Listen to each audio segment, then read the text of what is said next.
Okay, so before my current relationship that I'm in with my husband, I was always the nice person in the relationship. And that's mostly because I just dated assholes. This is the way to do it, ladies, by the way. Get the assholes out of your system, marry the nice one. But it's also because my husband is like genuinely an extremely nice person. And I'm not like a jerk or anything, but there are times when I will be push the niceness boundary by a little bit to get to my own ends. So case in point, last year my husband and I went to Peru.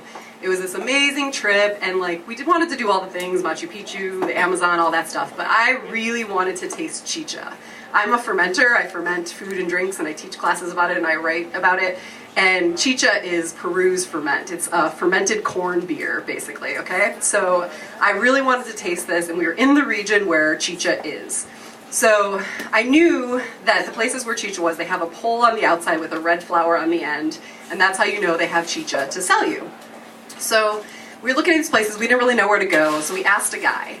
And I tried to evoke very subtly without being offensive to this man when I asked him where should we go for chicha, that I wanted a place that was very authentic where the native Peruvians would go to get their chicha, but I also wanted a place where somebody had not washed their hands in the sewer before they made my chicha. And I'm not saying that in any kind of racist way. Like, I saw people washing their hands in the sewer.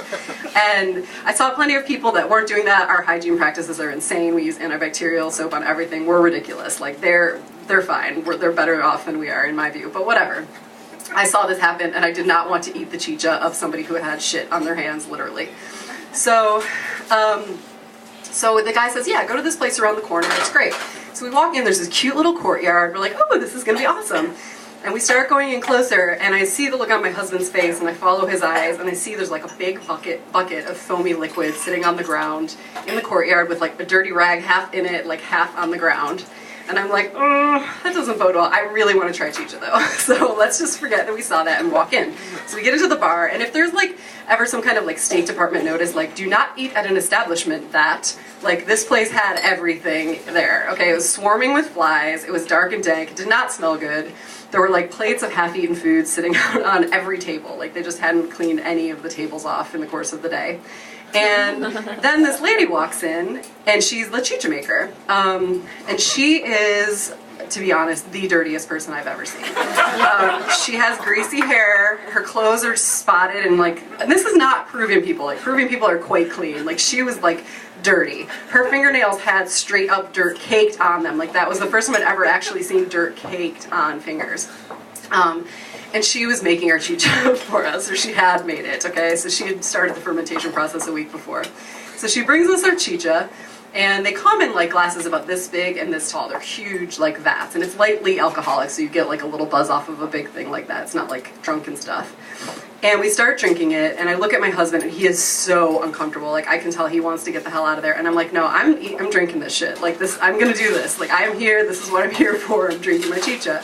So as I get my first sip in my mouth, a memory springs to mind that I'd forgotten or intentionally forgotten about chicha, which is that the fermentation process is started when the woman who makes it chews the corn and spits it into a bucket. And the texture reminded me of that because it was a little bit saliva-y in texture. It's not, it's only a small percentage of what's in the drink, come on.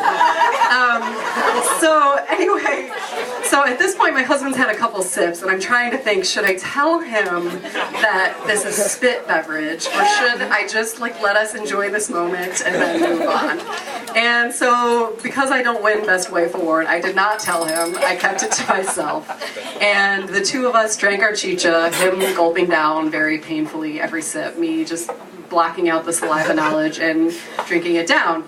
And so we left, and I told him a couple weeks later that chicha was made with spit. And he, because he's wonderful, did not say anything. But it is a testament to the power of fermentation that neither of us got sick, although there was a little bit of a rumble in the jungle that night. So anyway, that's my story of being less than virtuous and my very virtuous husband. And now